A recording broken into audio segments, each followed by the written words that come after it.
से लगभग 400 साल पहले दिल्ली में परमेष्ठी नाम का काले रंग का कोबरा दर्जी रहता था। शरीर से कुरूप होने पर भी वह हृदय से भगवान का भक्त था। शुद्ध होने पर भी जितेंद्रिय था, दरिद्र होने पर भी उदार था, श्रमजीवी होने पर भी आनंदजीवी था।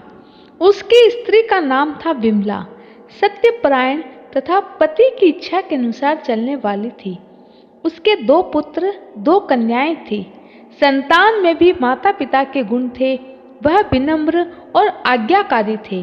यद्यपि परमेष्ठी को सांसारिक सुख प्राप्त थे, लेकिन उनका मन इन भोगों में तनिक भी नहीं था। उन्हें स्त्री पुत्र आदि का मोह नहीं था। भगवान के भक्त और भगवान नाम में उसकी अपार प्रीति थी। कपड़ा सिलते सिलते वह नाम जप करता था। कभी कभी तो भगवान का स्मरण करते हुए वह मूर्ति की भांति हाथ में कपड़ा लिए बैठा ही रह जाता था। समय मिलते ही वह कीर्तन करने लगता। उस समय उसके नेत्रों से आंसू गिरने लगते, कंठ भर जाता। शरीर सात्विक भावों से परिपूर्ण हो जाता। लोग उसकी भगवत भक्ति की प्रशंसा करते तथा उसका आदर करते। भक्त होने के साथ परमेष्ठी अपने काम में भी पूरा निपुण था। सिलाई के बारीक काम के लिए उसकी बड़ी ख्याति थी। बड़े बड़े नवाब अपने वस्त्र सिलवाते थे। बादशाह भी उसी के हाथ का वस्त्र पहनते थे। एक बार बादशाह के सिंहासन के नीचे 2 बढ़िया गलीचे उनके पैरों के लिए बिछाए गए। बादशाह को वह गलीचे पसंद नहीं आए। उन्होंने 2 तकिया बनवाने का विचार किया। बहुमूल्य मखमल मंगाकर उस पर सोने के तारों के सहारे हीरे माणिक मोती जड़वाए गए। जड़ाऊ काम बादशाह को पसंद आया। परमेष्ठी को बुलाकर बादशाह ने वह कपड़ा उसे दे दिया और उसके 2 तकिए बनाने के आदेश दिए। परमेष्ठी की कारीगरी पर बादशाह को पूरा विश्वास था। परमेष्ठी वह रत्न जड़ित वस्त्र लेकर घर आ गया। घर आकर परमेष्ठी ने उन वस्त्र के 2 खोल बनाए। दोनों में इत्र से सुगंधित रुई भरी। तकियों के ऊपर रत्न के भरे फूल पत्ते जगमग करने लगे। इत्र की सुगंध से घर भर गया। ऐसे तकिए भला दर्जी अपने घर में कैसे रखे। वह उन्हें बादशाह के यहाँ ले जाने को उठ खड़ा हुआ तो हाथ में लेते ही परमेष्ठी ने ध्यान से रत्न की छटा देखी और देखते ही उसके मन में कहा, कितने सुंदर है ये तकिए। क्या यह सामान्य मनुष्य के योग्य है? इसके अधिकारी तो भगवान श्री कृष्ण हैं। जैसे जैसे इत्र की सुगंध नाक में पहुंचने लगे, वैसे वैसे यह विचार और दृढ़ होने लगा। मन में द्वंद्व चलने लगा। वह कारीगरी किस काम की जो भगवान की सेवा में ना लगे। परंतु मैं क्या करूं? यह तो बादशाह के हैं। मन के असमंजस ने ऐसा रूप लिया कि परमेष्ठी को पता ही नहीं चला कि वह कहाँ है, क्या कर रहा है। उस दिन श्री जगन्नाथपुरी में रथ यात्रा का महोत्सव था। परमेष्ठी एक बार जगन्नाथ धाम जाकर रथ यात्रा का महोत्सव देख आया था। आज भावावेश में जैसे रथ यात्रा का वह प्रत्यक्ष दर्शन करने लगा। श्री जगन्नाथ जी रथ पर विराजमान है। शस्त्रों नर नारी रस्सी पकड़कर रथ को खींच रहे हैं। कई पीछे से उसको ठेल रहे हैं।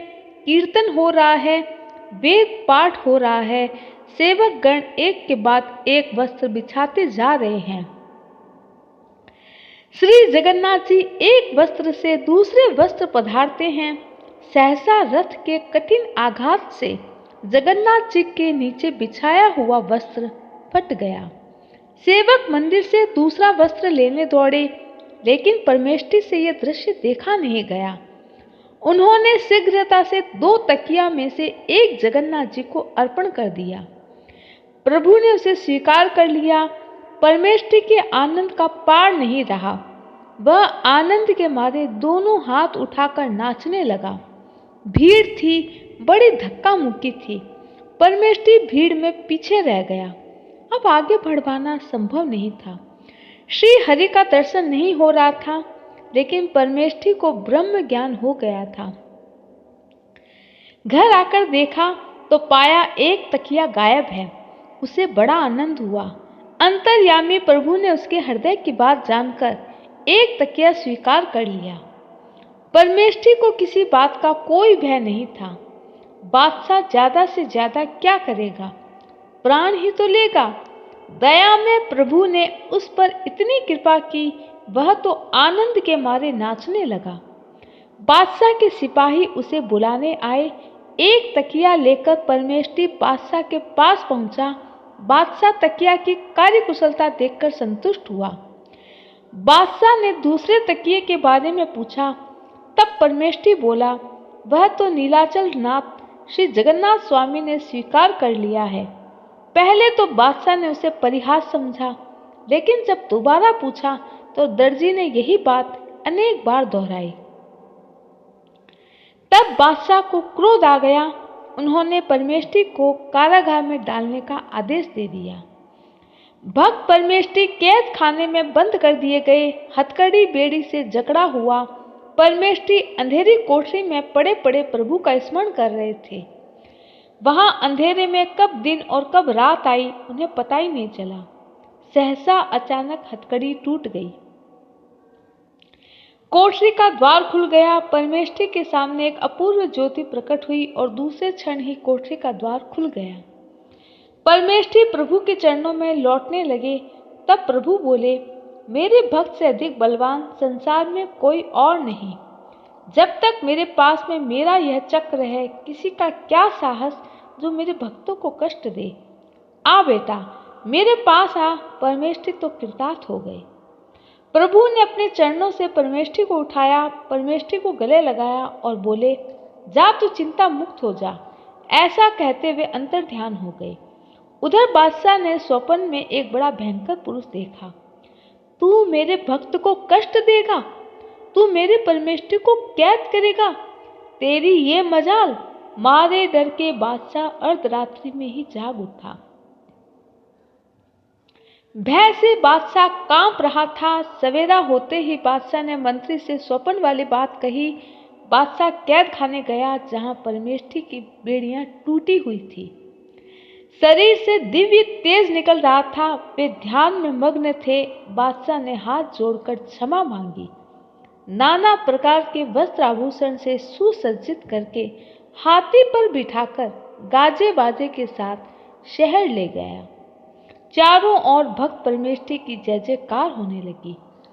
पर परमेष्ठी को यह मान प्रतिष्ठा बिल्कुल नहीं रुची। उन्हें बड़ी लज्जा हुई। प्रतिष्ठा से बचने के लिए परमेष्ठी दिल्ली छोड़कर किसी दूसरे देश चले गए और वहीं लोगों की दृष्टि से दूर रहकर पूरा जीवन उन्होंने भगवान की पूजा में व्यतीत किया।